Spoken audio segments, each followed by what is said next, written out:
When I was in ROTC in college, in order to become commissioned as a United States military officer, you had to attend what's called advanced camp.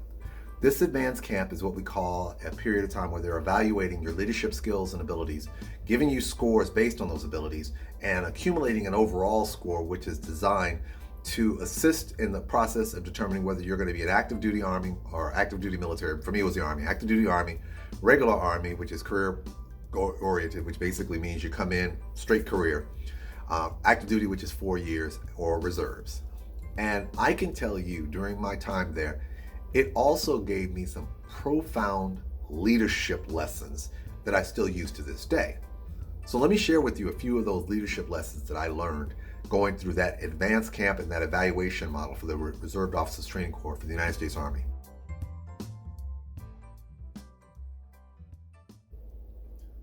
The mission is always the most important thing. I learned very early on of this one little trick.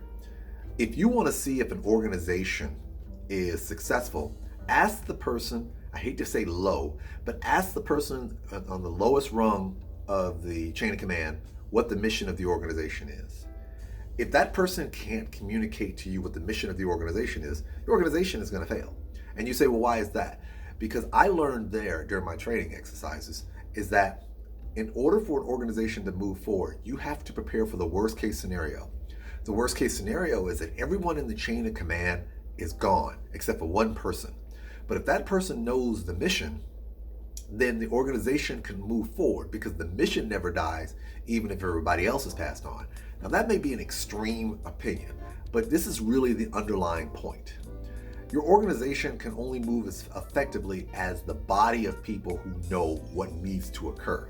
A lot of times what happens is that a few key people know what's going on, but the ground people don't know. So when there's a breakdown, it usually is because the mission has not been effectively communicated to everyone in terms of understanding what their roles are in accomplishing that mission and their understanding of what their roles are if the circumstances change. So I learned very early on about the power of the mission being the most important thing. Second thing I learned was that as a leader, it is important that you take care of yourself. While I was at advanced camp, I had a situation where we had this exercise where it was our platoon of about 30 people being attacked by another platoon. And in the process of trying to give out orders and everything, I stubbed my knee, in the worst way, and ended up going into shock. And I had to laugh because when I rolled back on my back, I remember coming back through and seeing people looking at me, and I was like, oh my gosh, I'm like, I hope this is not hell, because if y'all here, I hope this is not heaven, because if y'all here, I'm in trouble.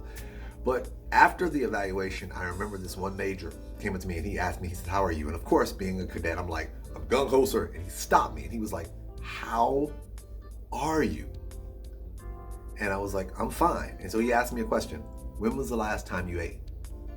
I hadn't eaten in like 24 hours. I miss meals because, we got in late and I was more interested in getting situated, and so I didn't eat dinner. And then what happened was at the beginning of the morning, somebody tapped me on the shoulder and said, you're in charge now. So then I went around and started working like crazy.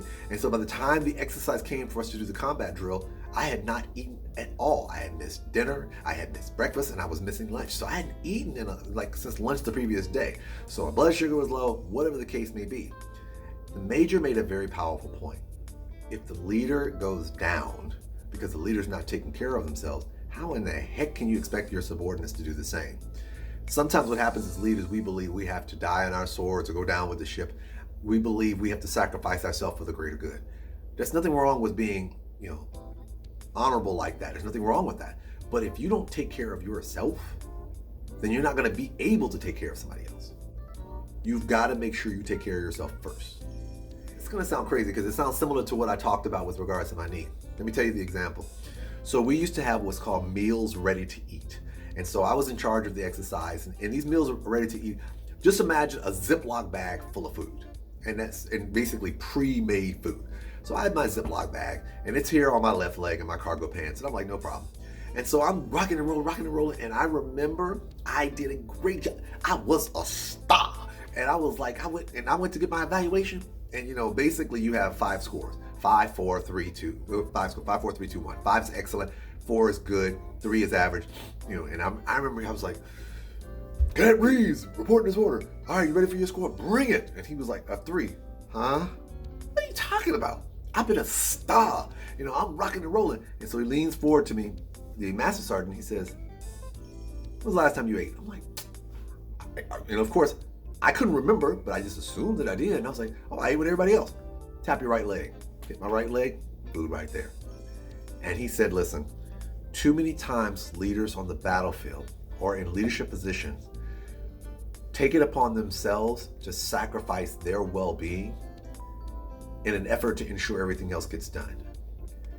At some point, you have to say to yourself, if the organization is going to move forward, I have to make sure I take care of myself regardless, because if I don't take care of myself, who's going to take care of them?